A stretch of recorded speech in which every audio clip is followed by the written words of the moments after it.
Elle voulait aussi que je paie ses frais d'avocat. Alors, qu'est-ce que je voulais? Parlons-en. Ce ne sera pas aussi long que ce qu'elle voulait. Donc, on va rester... Ça ne l'est jamais. Salut tout le monde. Bienvenue dans ma série de réactions. Aujourd'hui, on va réagir à ce jeune homme ici qui parle de la vérité sur son divorce. Souvent, les femmes exposent publiquement leur version lors d'un divorce.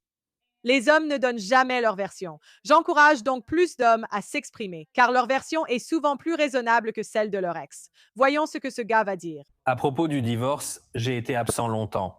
Laissez-moi vous expliquer pourquoi. À ce stade, l'affaire est terminée. J'ai essayé de régler ce divorce. Ça a été un processus beaucoup plus long que je ne le pensais. Et je n'en ai pas parlé officiellement jusqu'à présent. Il y a 2 tribunaux différents. Il y a le tribunal de l'opinion publique. C'est Reddit, Twitter, tous ces endroits formidables et merveilleux. Et puis, il y a la justice, où je pense que c'était le meilleur endroit pour passer la plupart de mon temps et concentrer la majorité de mes efforts. Une fois que tout a été réglé, alors nous pouvions en parler. Nous pouvions dissiper toutes les rumeurs ou répondre à toutes les questions que les gens se posaient. Et c'est à ces personnes que s'adresse cette vidéo. Elle est destinée à ceux qui sont simplement curieux de savoir ce qui s'est passé. J'ai des documents ici devant moi. Je vais les lire tels quels. Je vais essayer de ne pas donner mon avis. Certains points restent flous pour ceux qui ignorent le jargon juridique. Donc, je vais faire de mon mieux pour expliquer ces documents de façon plus simple. J'espère que tout le monde pourra les comprendre. Je vais essayer de rester aussi clair que possible. Ce n'est pas pour envenimer la situation ou causer du stress à qui que ce soit. Je veux juste... Notez son calme. Au tribunal, ce sont les calmes qui gagnent, ceux qui s'emportent perdent. Dis la vérité. Enfin, Je ne sais pas. Hier, des amis racontèrent qu'un gars a surpris sa femme en le trompant. J'ai l'impression qu'il y a 2 types d'hommes, ceux qui perdent leur sang-froid. Ensuite, il y a ceux qui disent qu'est-ce que tu veux y faire et ça continue ainsi. je souhaite fournir une chronologie précise des faits. Malena a demandé le divorce en janvier 2025 après notre séparation l'année précédente. Tout s'est fait à l'amiable et nous l'avons annoncé sur Twitter, visible de tous. Le divorce a finalement été officiellement déposé par elle en janvier. En avril, j'ai proposé à Malena un partage équitable 50-50 qu'elle a refusé. Avant la médiation de novembre, j'ignorais ses attentes pour le divorce. Finalement, elle voulait la même chose qu'au procès, et c'est ce que nous avons ici. J'ai averti Malena que le procès serait très cher, plusieurs centaines de milliers de dollars, mais nous avons tout de même dû y aller, et vous comprendrez pourquoi. Merci de patienter. Nous allons examiner des documents juridiques. Ce que j'ai ici. Le vrai caractère d'une femme se voit quand elle a l'avantage. Alors, que fait-elle quand l'homme qu'elle a le plus aimé ou avec qui elle a le plus d'histoire, elle a le pouvoir de le détruire? Est-ce qu'elle essaie? C'est ce qu'ils appellent le First Amended Disposition of Issues de Malena Mitoipolom. Donc, c'est essentiellement ce qu'elle voulait. Je vais lire le document du mieux possible, même si je lis mal, et expliquer pour que tout le monde comprenne ce qu'elle voulait et ce qui s'est passé. Chacun avait ce document, celui-ci est le sien. Celui-ci, c'est le mien. On verra le mien, mais d'abord faisons le sien. Le sien est un peu plus long. La première chose qu'elle voulait, et d'ailleurs la façon dont ça fonctionne, c'est qu'il y a essentiellement une ligne avec une case à cocher, puis la chose qu'il voulait. Elle voulait d'abord accorder le divorce entre les parties pour insupportabilité, ce qui est essentiel. Je vais expliquer ce que cela signifie. Au Texas, un divorce peut être accordé pour cause d'insupportabilité, ce qui correspond au motif de divorce sans faute de l'État. Le Code de la famille du Texas définit l'insupportabilité comme un conflit ou une discorde de personnalité entre les époux qui détruit les objectifs légitimes de la relation matrimoniale et empêche toute attente raisonnable de réconciliation. En termes pratiques, cela signifie qu'aucun des époux n'a approuvé une faute. Aucune preuve d'adultère, de cruauté, d'abandon ou d'autres fautes n'est requise. Le tribunal doit simplement constater que le mariage est devenu intenable et qu'une réconciliation n'est pas raisonnablement attendue. Vous pouvez donc demander le divorce pour d'autres motifs, et je vais vous expliquer lesquels. La cruauté. Vous pouvez demander le divorce pour adultère, ce qui n'a pas eu lieu, condamnation pour une infraction pénale grave, abandon, vie séparée, etc. Elle a demandé le divorce pour cause d'insupportabilité. Ensuite, Donc, en gros, sans raison particulière. attribué à Malena Mitoipol. En gros, elle n'arrivait pas à supporter ses défauts. Et tous les hommes ont des défauts, toutes les femmes ont des défauts. Elle ne le supportait tout simplement pas. C'était non. Une part disproportionnée du patrimoine du couple pour les raisons suivantes, sans que cette liste soit limitative. Donc elle voulait plus que du 50-50. L'abus économique et financier du défendeur envers la requérante. Le refus du défendeur de permettre l'accès aux comptes de biens communs du couple, y compris pour permettre la consultation et l'accès à ces fonds communs. Les avantages que l'époux innocent aurait pu tirer de la poursuite du mariage, la disparité de pouvoir de gain entre les époux et leur capacité à soutenir ce pouvoir de gain, les opportunités d'affaires, les capacités et l'aptitude des époux, la nature des biens concernés par la division, le gaspillage et les honoraires d'avocat à payer. Pour expliquer cela, le juge, afin d'accorder à Malena sa part plus importante, devrait trouver un élément qui correspond à l'un de ses motifs, n'importe lequel des points que j'ai énumérés. Ensuite, la confirmation des biens propres de Malena Mitoe, comme précisé dans le tableau annexé reprenant ses biens personnels. Ça a du sens. Ensuite, ordonner la demande de Malena Mitoe Polom pour dilapidation liée aux dépenses excessives de Nicolas Michael Polom. Ils avaient réclamé plus de 100 000 dollars contre moi. La prochaine chose qu'elle voulait, et c'est l'une des raisons pour lesquelles nous avons dû aller au procès, c'est d'ordonner la demande de Malena Mitoe Polom pour une pension alimentaire après le divorce pendant une période de 5 ans. 5 000 dollars par mois, mon Dieu. À partir du 1er février 2026, pour un montant de 5 000 dollars par mois. Donc elle voulait que je lui paie 5 000 dollars par mois pendant 5 ans. Nous n'avons même pas d'enfants. Ensuite, c'était le point le plus important. Cela prendra un peu de temps à expliquer, car c'est aussi pourquoi nous avons dû aller au procès. Ordonner que Malena Mitoe Polom obtienne un jugement contre Nicolas Michel Polom avec un libellé spécifique garantissant ce jugement sur les parts et actions détenues par Nicolas Michael Polom, avec ses intérêts dans OTK Ventures, OTK Media et Kings Gaming Labs Incorporated. Donc, c'est essentiellement le cœur de tout le procès.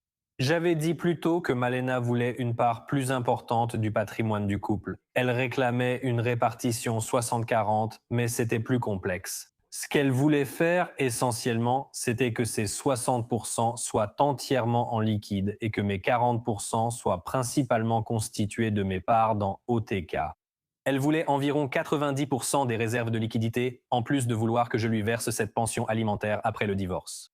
Et mes 40% seraient essentiellement entièrement constitués de mes parts dans OTK, dont personne ne connaît vraiment la valeur. C'était le principal point de discorde du procès pour moi. Je ne pense pas que qui que ce soit aurait accepté l'offre qui leur a été présentée. Je n'aurais plus que 10% de liquidité et je serais très endetté. Je devrais donc vraiment croire que ces parts dans OTK vaudront quelque chose un jour.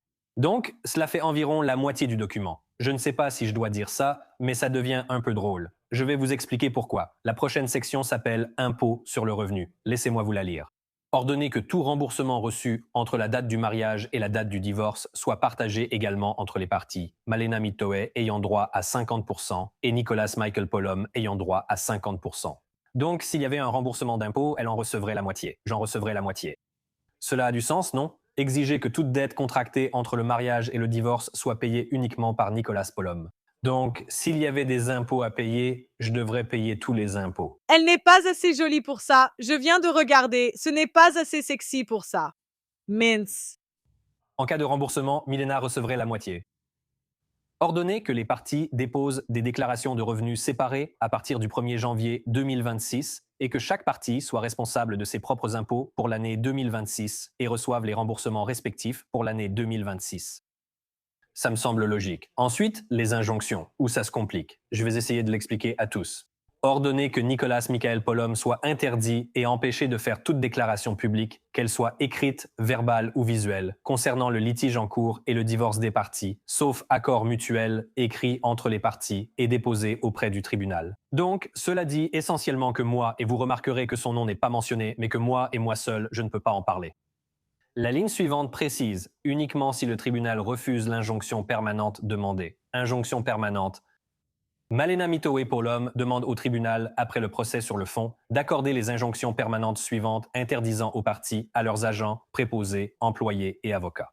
Donc, pratiquement toutes les personnes impliquées sont concernées. Voici l'injonction suivante. Directement ou indirectement diffuser, publier ou faire publier, ou directement ou indirectement demander à une personne de diffuser ou de publier toute lettre, histoire, déclaration, correspondance, description ou représentation de quelque nature que ce soit, y compris sur tout réseau social, qu'il s'agisse d'une fiction ou non, qui est ou pourrait raisonnablement être interprété comme étant dénigrant, négatif ou diffamatoire, dans sa description de la vie personnelle, professionnelle, privée ou familiale de l'autre partie, y compris, sans illimité, les affaires commerciales ou financières de l'autre partie. Donc, en gros, toute personne impliquée avec moi de quelque manière que ce soit ne pouvait pas parler de ce divorce. Spoiler, cela n'a évidemment pas été accordé puisque, de toute évidence, nous en parlons maintenant. Je vais expliquer pourquoi cela a été refusé, car cela viole mon droit à la liberté d'expression garantie par le premier amendement de la Constitution des États-Unis. Malena Mitui-Polom demande au tribunal d'ordonner à Nicholas Michael Palm de payer des honoraires d'avocat raisonnables, ainsi que les frais et dépenses jusqu'au procès, à l'appel et au jugement. Mon Dieu, elle lui saute à la gorge. Le jugement devrait être en faveur de Malena Mitoi-Polom contre Nicholas Michael Polom, avec paiement direct à Malena Mitoi-Polom et intérêt à compter du jugement selon la loi. Il est également indiqué que Malena Mitoi-Polom demande au tribunal de rejeter l'ensemble des demandes formées par Nicholas Polom auprès du tribunal. Voilà. Oui, il pensait juste qu'il allait avoir un petit plaisir, et maintenant ce petit plaisir lui a coûté cher. Ça fait beaucoup. Je vais expliquer rapidement ce qu'elle voulait. Elle voulait une répartition 60-40 pour les raisons qu'elle a indiquées. Elle voulait que je lui verse 5 000 $ par mois pendant 5 ans. Elle voulait que la majorité de ma part de la répartition soit bloquée dans mes actions OTK. Elle voulait aussi que je n'ai absolument pas le droit de parler de l'affaire. Elle voulait aussi des choses concernant les impôts. Elle voulait aussi que je paye ses frais d'avocat. Alors, qu'est-ce que je voulais? Parlons-en. Ce ne sera pas aussi long que ce qu'elle voulait, donc on va rester Ça ne l'est jamais. Ça ne l'est jamais. aussi simple que possible. Je vais le lire tel quel, comme je l'ai fait pour le sien. Numéro 1. Motif de divorce. Nicholas Michael Polom demande que le tribunal accorde un divorce pour cause d'insupportabilité. Voilà encore ce mot, insupportabilité. C'est la seule chose sur laquelle nous sommes tombés d'accord dans toute l'affaire, ce qui est bien, vraiment. Ensuite, la division des biens communs. Nicholas Michael Polom demande que le tribunal divise la communauté de biens de la manière qu'il juge juste et équitable, conformément à la loi et comme indiqué à l'annexe A jointe au présent. Donc, l'annexe A est essentiellement une pièce avec des tableaux, et cela aboutit à une répartition 50-50. Actions, parts, liquidités, tout. Ensuite, les biens propres. Nicholas Michael Polom demande au tribunal de confirmer et d'attribuer ses biens propres listés à l'annexe A à lui-même. Mes affaires restent mes affaires. Malena avait les siennes, ce qui me semble logique. Ensuite, dilapidation et reconstitution. Nicholas Michael Polom demande au tribunal de constater que Malena Mitoi-Polom a dilapidé les biens de la communauté et de reconstituer ce que devrait être la valeur réelle existante de la communauté dans le cadre d'une répartition juste et équitable des biens communautaires par le tribunal. Comme indiqué en annexe A, pour la demande pour dilapidation, elle en avait une contre moi, j'en ai donc fait une contre elle. Je ne veux pas détailler cela. Ensuite, les honoraires d'avocat. Ordonner à Malena Mitoi-Polom de payer une partie des honoraires, frais et dépenses de Nicholas Michael Polom avec jugement en faveur de Kirker Davis, LLP, avocat de Nicholas Michael Polom. Elle devra payer directement à Stephen W. Payne et Kirker Davis, LLP, qui pourront exécuter ce jugement en leur nom, avec intérêt et honoraires selon la loi. Et enfin, la dernière chose que j'ai demandé, la requête concernant Malena Mitoi-Polom. Nicholas Michael Polom demande que toutes les demandes de Malena Mitoi-Polom soient rejetées. Donc, essentiellement, ce que je demande ici, c'est une répartition équitable à 50-50, exactement comme je le voulais en mars et avril 2025. Ce que nous avons ici, c'est la décision du tribunal. C'est ce que tout le monde attendait. Alors allons-y et entrons directement dans le vif du sujet. Chers avocats, du 12 janvier 2026 au 13 janvier 2026, le tribunal a présidé cette affaire et l'a prise en délibéré. La décision du tribunal est la suivante. Le divorce est accordé pour caractère insupportable de la vie commune. C'est bien, c'est ce que je voulais, c'est ce que Malena voulait. C'est un divorce sans faute. Ensuite, partage des biens communs. 50% à monsieur. En fait, je pense que le divorce sans faute profite aux hommes, parce qu'imaginez être torturé par une femme prête à lui faire ça toute sa vie. Le divorce, c'est une bonne chose. Avant, je disais qu'il fallait l'interdire. C'était une opinion stupide. Polom et 50% à Mademoiselle Polom, à l'exception de King's Gaming Lab, Starforge, qui doit être réparti à 55% pour Mademoiselle Polom et 45% pour Monsieur Polom. Le tribunal estime que la répartition disproportionnée de ces fonds est justifiée, premièrement, en raison de l'écart de leur capacité de gain. Deuxièmement, la nature des biens concernés. Troisièmement, le gaspillage. Permettez-moi d'expliquer avant que tout le monde ne s'emballe. J'ai une très petite part de propriété dans Starforge. Elle reçoit 5% de plus que moi. Et si vous faites le calcul, ça revient à environ 15 000. Si vous vous souvenez, pendant l'exposé des points litigieux de Malena, elle avait demandé une répartition 60-40 à cause de choses comme l'abus économique et financier du demandeur. Elle ne l'a pas obtenu. La communauté des biens a essentiellement été partagée à part égale, 50-50, à l'exception de Starforge, qui représente environ 15 000 $ de plus pour Malena. Ça me paraît logique. Je vais probablement gagner plus qu'elle à l'avenir et cela me semble assez juste. Ensuite, et c'est très important parce que cela concerne mes parts, Nick et NMPLOL sont désignés pour détenir à titre fiduciaire la part de Mademoiselle Polom. Donc, ce que cela signifie, c'est que je n'ai pas à lui envoyer mes parts. Je n'ai pas à lui envoyer d'argent pour les parts. Je garderai ces parts à mon nom jusqu'à ce qu'elles soient vendues si et quand elles le seront. Donc c'était vraiment important pour moi. Ça ne me met pas dans une situation gênée. Et c'est probablement mieux aussi parce que quand elle aura dépensé tout l'argent qu'elle recevra de ce divorce, il lui en restera pour plus tard. Vous savez, les hommes pensent toujours au bien des femmes, De deuil générationnel et, même quand nous les détruisons. vous savez, si elles se vendent, elles se vendent. Ensuite, les frais d'avocat, refusés. Chaque partie paie ses propres frais d'avocat. Oh, c'est bien. Requête. Crowder, je suis presque sûre qu'il a dû payer les frais d'avocat de son ex-femme. Je te dis, quand tu as une femme au foyer, t'es fichu dans ce pays. Pour sceller les dossiers du tribunal, refusé. Injonction, refusé. Pension alimentaire après le divorce, refusé. L'idée de m'interdire de parler Pas de pension alimentaire. à propos de l'affaire a été refusée. Et les 5 000 $ par mois pendant 5 ans que Malena voulait ont également été refusés. Elle ne les a pas obtenus. Chaque partie conserve la carte de crédit et la dette à son nom, ainsi que les meubles en sa possession. Tout ce qui est dans cette maison m'appartient. Tout ce qui est dans la sienne lui appartient. Chaque partie garde ses bijoux et ses effets personnels. Donc, par exemple, ce collier que je portais, je peux le garder. La collection de cartes Pokémon doit être partagée également. Monsieur et Madame Polom conservent chacun leurs skins en ligne et se partagent à parts égales leur collection de cartes Magic, l'Assemblée. Le vélo Super 73 est attribué à Mademoiselle Polom. Chaque partie conserve la propriété de ses propres comptes sur les réseaux sociaux. Le Cadillac Escalade 2023 est attribué à Mademoiselle Polom. La Nissan GTR 2021 m'est attribuée. Donc, c'était la décision du tribunal. Pour résumer, c'était essentiellement exactement la même offre que je lui avais faite en mars et avril 2025, à l'exception de Et après avoir réglé les frais d'avocat de... les 15 000 supplémentaires. Cette affaire judiciaire, C'est ce que je veux dire. Les femmes prolongent ces divorces et finissent par obtenir exactement ce qui avait été proposé au départ. ça a duré bien plus de Les femmes adorent dépenser de l'argent 1 an, ça a coûté plus de et perdre du temps. 400 Certaines font ça mieux. Dépenser de l'argent, perdre du temps. 000 $ en honoraires d'avocat, frais d'expert. Et à mon avis, la plupart étaient inutiles, mais j'ai dû y aller. Je n'avais pas le choix. Si j'avais continué à tout diffuser, les gens m'auraient harcelé à ce sujet tout le temps. Oh là là, regarde les commentaires. Ça dit perdre 200 000 chacun et 2 ans de ta vie à cause des avocats et de la rancune pour 15 000, c'est brutal. Oh là là. C'est tellement fou, ouais. Imagine être le futur fiancé de Malena et découvrir cette vidéo. Oui, monétise-la, récupère l'argent. Elle voulait te ruiner financièrement. C'est tellement fou. C'est ça le problème. C'est pour ça qu'elle ne voulait pas que les gens le sachent, parce que les femmes veulent faire ces choses mauvaises, mais elles ne veulent pas que ce soit rendu public.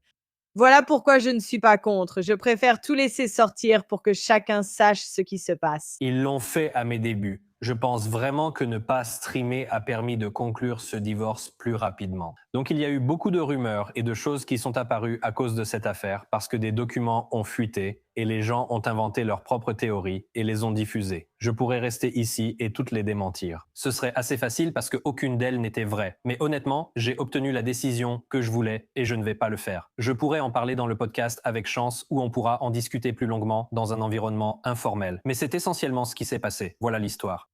C'est là où j'en suis. C'était vraiment nul que les choses... Les hommes sont tellement pragmatiques. Ils veulent juste continuer leur vie. Ils ne veulent pas replonger dans toutes ces histoires. Ils veulent juste passer à autre chose. Les hommes sont vraiment de meilleures personnes. finissent comme ça avec moi et Il pourrait dévoiler toute sa vie sexuelle et ses conneries. Lena. On a passé plus de 10 ans ensemble. Ça s'est juste terminé comme ça. C'est le chemin qu'on a dû parcourir et c'est fini. Beaucoup de drames et d'événements en coulisses intéresseraient les gens, mais je ne cherche pas à critiquer qui que ce soit. Si je peux éviter d'en parler, je le ferai. Pour moi, émotionnellement, tout ça a été assez stressant. Il y a eu tellement de choses dites sur moi qui ne sont tout simplement pas vraies. C'était plutôt épuisant. Dès que j'ai reçu cette décision, j'ai craqué et pleuré. J'étais vraiment en train de sangloter, vous savez, parce que c'était enfin terminé. En fait, ça s'est passé en janvier quand on a enfin eu la décision. Les démarches d'avocat se sont vraiment terminées le mois dernier. Je souhaite le meilleur à Malena et sa famille, sans aucune animosité. J'espère que tout ira bien pour eux. Ouais, il est genre, ouais, cette gare, c'est ton problème maintenant. Je pouvais juste voir un homme blessé. Je vois qu'il est. Je me demande à quoi ressemblent les vidéos d'eux ensemble. Sont-elles sur cette chaîne? Sont-elles sur cette chaîne? Voyons voir. Donc, ce que tu veux dire, Super. Deuxième langue. C'est elle? d'accord, Crack the Draco, qu'est-ce que tu as à dire, mec, à propos de ça? Qu'est-ce que tu as à dire? Des bites, tu en mangeais cette fois-là? Aujourd'hui, on va préparer une aubergine. Pénis. Oui, elle le déteste. Bon, les amis, dites-moi ce que vous en pensez dans les commentaires. Laissez un j'aime en partant. Abonnez-vous à la chaîne. Merci beaucoup d'avoir regardé et à la prochaine.